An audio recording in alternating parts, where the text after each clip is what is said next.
صحیح بخاری مسلم بھی روایت ہے، نبی کریم صلی اللہ علیہ وسلم نے ارشاد فرمایا کہ جس روزے دار نے بھول کے کھادا یا پیتا وہ اپنا روزہ پورا کرے کہ انہوں اللہ نے کھوایا تے پوایا ہے۔ اس حدیث تو پتہ چلتا ہے کہ اگر روزے دار بھول کے کوئی چیز کھا پی لوے تو اس کا روزہ ٹوٹتا نہیں، اس کا روزہ ختم نہیں ہوتا۔ اچھا اگر کسی کو دیکھا جائے کہ اون دا روزہ ہے اور بھول کے کھا پی رہے، ساڑھے واسطے کی حکم ہے؟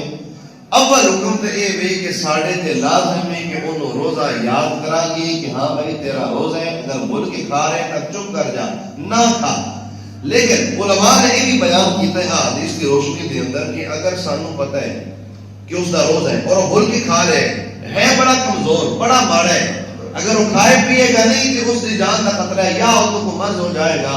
پھر علماء نے فرمایا کہ بندہ انہوں نہ یاد کروائے، کیونکہ یہ اللہ کی طرف ایک خاص انعام ہے، اللہ کی طرف ایک خاص اس کا انعام ہے کہ انہیں بھول کے کھا پی لے۔